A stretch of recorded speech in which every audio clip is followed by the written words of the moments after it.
So many years ago, when I first started teaching in a public school in Singapore, there was definitely one day when I went into class and just felt like, wow, I am in the hell realm, and these 15-year-olds are demons that are out to tear me apart. Yeah, that was my perception at the time. And I was a baby Buddhist at the time, and I remember reading eventually in Venerable's book, Good Karma, that said, you're a bodhisattva in training, and then you practice for countless great eons, and you make a vow to go to the hell realm by yourself alone, right, to liberate beings. And then when you get there, what do you expect? Do you think they're going to burst out in applause for you? No, they're going to rip you apart and spit on you. And you're still committed to helping them. Right? So it's a real test of your fortitude. So that kind of teaching and imagery was helpful to my mind at the time. And slowly, I learned to see these children as very precious. Then they turn from demons into wish-fulfilling gems. So I was actually really delighted to come across this book the other day, written from the kids' point of view, titled My Teacher is a Monster. So I decided to share it with you because it just brought such joy to my mind. And I recruited friends to help me with the book too. And it's definitely a Dharma teaching. So My Teacher is a Monster. No, I'm not. By Peter Brown. And it's dedicated to misunderstood teachers and their misunderstood students. My teacher is a monster. No, I'm not. By Peter Brown. Bobby had a big problem at school. Her name was Miss Kirby. Robert! Move it or lose it. Miss Kirby stomped. Settle down. Miss Kirby roared. No recess for children who throw paper airplanes in class. Miss Kirby was a monster. Bobby spent his free time in the park trying to forget his teacher problems. But one Saturday morning, on his way to his favorite spot, Bobby found a terrible surprise. Bobby wanted to run. He wanted to hide, but he knew that would only make things worse. Robert, you don't need to raise your hand here. What were you going to say? I was going to say, hello, Miss Kirby. Hello, Robert. I like your enormous hat, Miss Kirby. Thank you, Robert. Miss Kirby, it's really strange seeing you outside of school. I agree. There was an awkward silence, and then a gust of wind changed everything. That's my favorite hat. My dear old granny gave it to me. Don't let it get away. Got it. Oh, Bobby, you are my hero. I mean, that was very good of you, Robert. You're welcome, Miss Kirby. Quack, Those ducks really do like you. quack, quack. They know I enjoy quacking with them. Quack, quack, quack, quack. quack, quack. Quack, quack, quack, quack, quack, quack, quack, quack, quack, quack, quack, quack, quack, quack, quack. Quack, quack. Quack.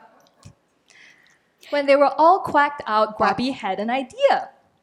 You should see my favorite spot in the park. Be careful. Yes, Miss Kirby. This is lovely. And then Miss Kirby had an idea.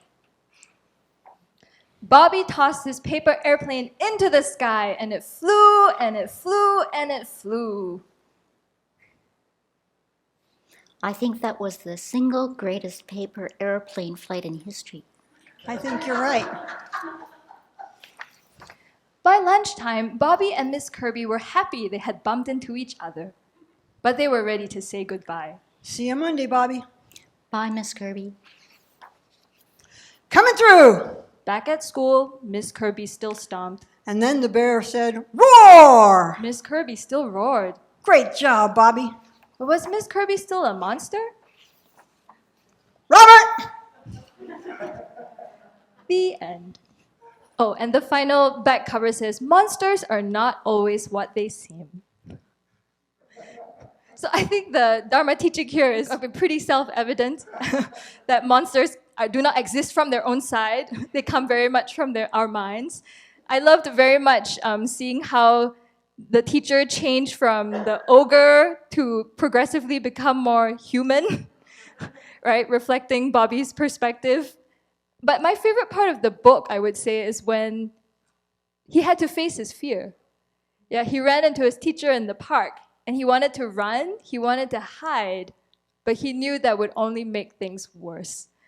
And I think that's definitely, how I felt as a school teacher in the class or faced with anything you're afraid of. It's like, avoid at all costs or attack, right? But instead, he chose to try and connect, right? And he sat and connected. It was awkward, it was uncomfortable, it was messy. And eventually, they managed to share a moment of kindness, which changed everything. So I was very moved by that. And maybe I was thinking the one thing that would make this a bigger Dharma teaching is if Bobby's perception of himself had changed as well. Do you know what I mean? Like, the moment you perceive your teacher as a monster, you are perceiving yourself in a certain way too, right? And then as the teacher gets more human, that's indicating that you're changing your view of yourself as well, right? Of course, it's dependent arising, it's all relational. So I was also thinking of this book in relation to, of course, how we relate to our spiritual teachers. Because the other day, now that we have guests here, many of them tell us they're so terrified to sit across from Venerable Children or Venerable Sangye Kadro, right, who are now making monster faces.